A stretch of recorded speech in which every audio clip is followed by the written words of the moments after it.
रामपुर नाम के एक गांव में राजू नाम का एक आदमी पानी पूरी बेचता था।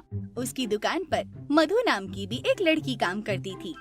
मधु अपनी बीटेक की पढ़ाई पूरी करने के लिए मजबूरन राजू के यहाँ काम कर रही थी। राजू दिन भर दुकान पर आराम से बैठता था और सारा काम मधु से करवाता था। मधु मजबूरन राजू के यहाँ पर काम कर रही थी, लेकिन उसके हाथ के बनाए पानी पूरी लोगों को बहुत पसंद आते थे और लोग मधु की खूब तारीफ करते थे। अरे वाह, ये लड़की कितने स्वादिष्ट पानी पूरी बनाती है। अगर कोई गोलगप्पे बनाने का कंपटीशन हो तो हर बार मधु ही फर्स्ट आए।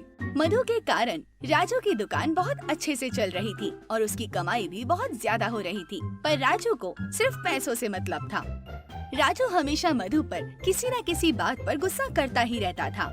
एक दिन राजू मधु से बोलता है, अरे ओ आलसी, आजकल मैं सब देख रहा हूँ कि तुम कोई भी काम ढंग से नहीं करती हो। पिछले कुछ दिनों से हमारी बहुत कम कमाई हुई है। ये सब तुम्हारे कारण हो रहा है। राजू भैया, इसमें मेरी कोई गलती नहीं है। मैं हर रोज की तरह पानी पूरी बनाती हूँ। आप जो सामान पानी पूरी बनाने के लिए लाते हो, दरअसल वो सामान ही घटिया है। इतनी बेकार क्वालिटी का सामान कैसे बिकेगा भैया? सामान सस्ता हो या महंगा, उससे कोई फर्क नहीं पड़ता। ये सब बनाना है। बनाने वाला बेकार सामान से भी अच्छी पानी पूरी बना सकता है। ये गलत बात है भैया। बिना अच्छे सामान के कोई भी अच्छी पानी पूरी नहीं बना सकता। मेरी बातों को पलट के जवाब देती है? तेरी इतनी हिम्मत, निकल जा यहाँ से और आज के बाद मेरे ठेले पर आने की जरूरत नहीं है। मधु रोती हुई अपने घर चली जाती है। वहाँ पर उसका भाई गोपाल मधु को रोते हुए देखकर बोलता है, क्या हुआ मधु, किसने रुलाया तुम्हें? तुम ठीक तो हो ना? उसके बाद मधु अपने भाई को वो सारी बातें बताती है। मधु का भाई पूरी बात सुनने के बाद बोलता है, मधु, अब तुम्हें चिंता करने की कोई जरूरत नहीं है। ये देखो, मैंने जो लॉटरी का टिकट खरीदा था उसमें हमें पूरे 50,000 की लॉटरी लगी है। अब हम इन पैसों से एक खुद की पानी पूरी की दुकान खोलेंगे और इस राजू को सबक सिखाएंगे।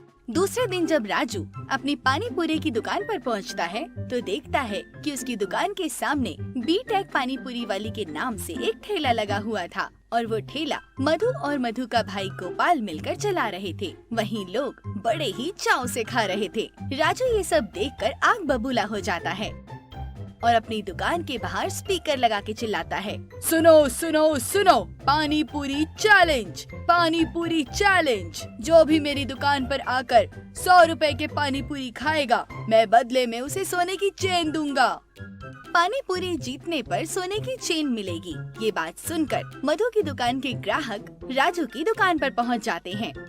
सभी लोग ज्यादा से ज्यादा पानी पूरी खाने की कोशिश करते हैं, लेकिन कोई भी चैलेंज को पूरा नहीं कर पाता, जिससे राजू की अच्छी कमाई हो जाती है। मधु और गोपाल राजू की ये चालाकी समझ चुके थे। गोपाल भैया, इस तरह से तो राजू भोले भाले गांव वालों का पेट खराब कर देगा।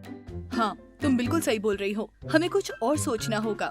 इतने में मधु हाजमोला की बोतल उठाकर अपनी पानी पूरी के पानी में मिला देती है। वहीं राजू की दुकान पर पानी पूरी खाने से लोगों को पेट दर्द होने लगता है। तभी मधु एक बड़े स्पीकर से आवाज लगाती है, सुनो सुनो सुनो, आप में से जिस किसी का भी पेट इन गोलगप्पों की वजह से खराब हो गया है, वो मेरे पास आइए। मेरे पानी पूरी उसे पूरी तरह ठीक कर देंगे। और ये सब सुनकर सभी अपना पेट पकड़ते हुए मधु के ठेले के पास जाते हैं और मधु की दुकान से पानी पूरी खाते हैं। 2-3 पानी पूरी खाने के बाद सभी के पेट दर्द ठीक हो जाते हैं और स्वादिष्ट पानी पूरी खाकर लोग बोलते हैं, मेरे पेट का दर्द बिल्कुल ठीक हो गया है और यही नहीं बल्कि अब तो मुझे जोर की भूख भी लग रही है। सभी लोग उस आदमी की हाँ में हाँ मिलाते हैं। हाँ, हमें भी भूख लगी है। सब लोगों का पेट ठीक हो जाता है। वो सब मिलकर राजू की दुकान के पास जाते हैं और इस बदमाशी के लिए उसकी खूब पिटाई करते हैं, जिससे राजू का घमंड टूट जाता है और मधु गांव में बीटेक पानी पूरी वाली के नाम से फेमस हो जाती है।